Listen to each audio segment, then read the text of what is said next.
거기서 강의를 10주로 하다 보니까 이게 이렇게 해가지고는 도저히 자료가 남길 만한 자료가 안 되겠다 싶어서요.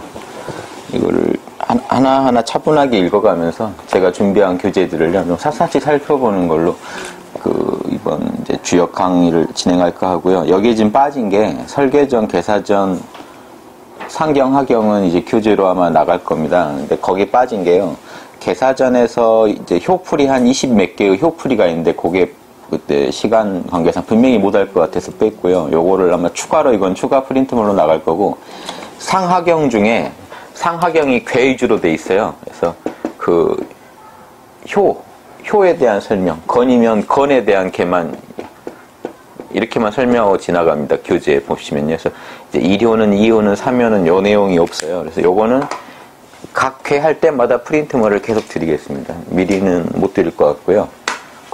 건께 할 때 개 읽고 그 다음 시간에 효 보고 그 다음 또 건께로 가서 아마 시간 관계상 그 정도 될 것 같아요. 건께를 하면 그 다음 시간에 또 건효를 하고 그래서 이렇게 해서 64개를 싹 끝내고 나서 이제 서계전이나 잡계전은 그 뒤에요. 그 뒤에 보셔야 이제 괴가 이해가 되시니까 서계전, 잡계전은 별건 아니고 이제 괴에 대한 되게 핵심적인 내용을 가지고 쭉 64개를 연결해서 말을 만들어 보는 거죠. 이런 논리다. 64개가 이렇게 배열된 거는 이제 그런 느낌으로 서계전, 잡계전은 할 거고요. 먼저 순서는 설계전을 먼저 하겠습니다. 설계전 먼저 하고 그 다음에 계사전을 하고요. 왜냐하면 설계전에는 8개에 대한 설명이 들어있어요. 8개에 대해서 좀 이해를 하시고 선우천 8개나 하도낙서 8개 요게 이제 설계전에서 주로 다룹니다. 설계전 좀 다룰게요. 선천 8개, 후천 8개를 나누는 이 근거가 설계전이었어요. 선천 8개, 후천 8개란 말이 원래 없었는데 소광절 선생이 나눈 겁니다. 소광절 선생이 나눌 때 그 근거로 된 게 또 다른 내적으로는요. 이 선천 8개에 대한 근거가 어디에 있냐면 주역 참동계라고 이 도가에서는 이 선천 8개로 나눠보는 것들이 이미 있었어요. 이 선천 8개에 대한 그걸 갖고 있었어요. 원리들을. 근데 이제 역학에서 왕필이 역을 이렇게 우리가 아는 형식으로 정리한 사람은 왕필인데 그 이래로 이렇게 선천, 후천을 8개를 나눠보는 건 없었습니다. 후천 8개는 원래 이제 유명하게 쓰였는데요. 이 선천 8개 얘기는 소광절이 주장한 거예요. 2개가 있다. 이 설계전에서 우리가 2개를 분리해서 봐야 된다라고. 근데 다산 선생님 같은 경우는 지금 이걸 반박합니다. 무슨 소리냐? 후천 8개 하나밖에 없다. 그래서 다산 선생은 소광절 선생을 이제 무시하죠. 그런 여기가 선천 8개가 어디 있냐? 그러니까 다산 선생이 해놓은 게 지금 우리가 와서 따르기 힘든 것들이 많은 이유가 오행 그런 게 어딨냐? 오행 부정, 이런 선천 8개 부정 이런 데서 너무 나가신 것들이 많아요. 심지어 계사전에 역은 무사야 무이야 그게 어디 계사전에 그런 소리가 있냐 하고 그거 다 후대 위조된 거다 이렇게 뭔가 이런 식으로 좀 세게 보시는 게 있어요. 그래서 그런 것들을 그래서 역은 무사야 무이야 본인 어떤 계사전 설명할 때 이제 그런 부분들은 설명도 안 하죠. 다산행은 이제 좀 불교 냄새 난 것들 아주 싫어해요. 뭐 무사야 무념 이런 거 아주 싫어. 아주 뭐죠? 요즘식 그런 공부법만을 주장했죠. 유교는 유의다. 대유의다. 유교는 무조건 하는 거지. 무슨 비우고 하는 건 싹 불교에서, 도교나 불교에서 온 유교를 오염시킨 거다. 이렇게 생각하셨어요. 그래서 저희가 못 다룰 게 많아요. 그래서 저희는 기본적으로 괴를 풀 때, 이런 평가를 받는데요. 리를 중시해서 괴를 푸는, 괴에서 원리를 중시해서 푸는 파를 이제 의리역학파라고 하는데요. 예. 의리파가 있고 상수파가 있어요. 상이나 그 괴에 들어있는 수가 중요하다 하는 파가 있고, 의리파가 있는데, 이거 재밌죠. 주역에 보면은, 주역 계사전 안에서도 역학을 공부하는 방식을 2개로 크게 나누거든요. 상이나 수를 중시하는 파가 있고, 의리, 그 괴에 이제 계사나 이런 논리죠. 말의 논리를 중시하는 파가 있는데 주역에서 결론이 돼요. 요건 다 결국은 신. 무사야 무이야 하는 게 최고다. 그래서 계사전은 이렇게 결론돼요. 의리 연구하는 게 있고 상수와 결국에는 신. 그래서 무사야 무이야 하는 중에 호련이 가미수통하는 게 최고다. 그냥 호련이 직감으로 하는 게 최고다. 여긴 다 지금 이 둘 다 추리의 영역이죠. 우리가 머리를 써서 추리해내는 어떤 형이하학의 영역이라면, 형이하학이면 여긴 형이상입니다. 이게 하느님 자리예요, 여기는. 그래서 직관의 영역이죠. 그래서 제가 이렇게 자주 그리는 그림 아시죠? 영이 있고요, 에고가 있다면요. 추리는 에고의 영역입니다. 지성이고요. 저 직관은요, 이 영의 영역이고요. 그래서 우리 안에서도 신의 영역, 시공을 초월한 신의 영역이 있고, 이런 현상계에서 들어온 정보를, 오감으로 받아들인 정보를 우리 안에서 정리해내는 추리의 영역이 있어요. 이 두 가지 영역이 다 있죠. 직관은요, 추리랑 다른 이유가, 제 이런 말씀 드리는 게, 주역 안에서도 이게 개사전에서 분명히 구분돼서 나와요. 방이지, 원이신, 그래요.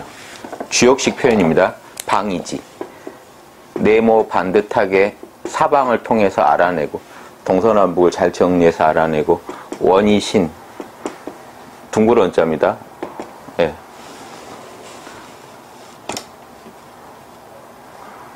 둥글어서 신령하다. 이렇게 두 개를 정확히 구분해요. 방이지. 우리가 방이지로 알아내는 게 있고요. 예. 방은 원방각에서 방이죠. 네모예요. 네모로 알아내는 게 있고, 동그라미로 신령. 네모로 알아내는 건 주역이 64개라는 게 쫙 펼쳐놓으면 네모죠.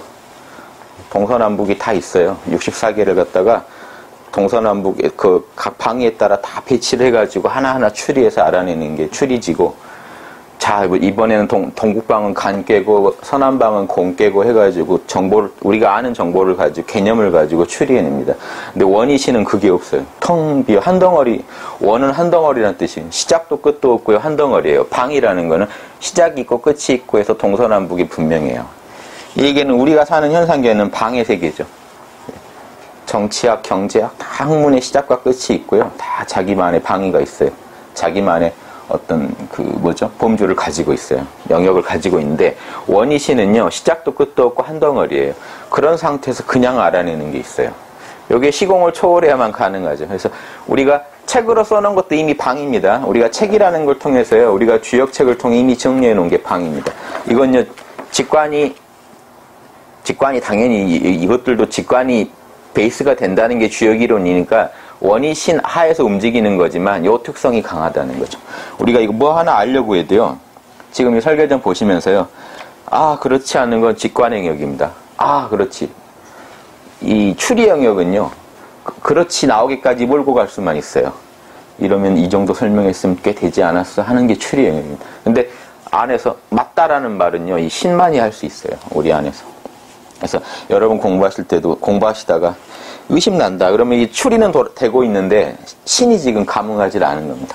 이 영이요, 우리 안에 있는 요즘 이 신성한 영역의 영이 맞다라고 얘기를 안 해주면요, 계속 의심이 나게 돼 있어요.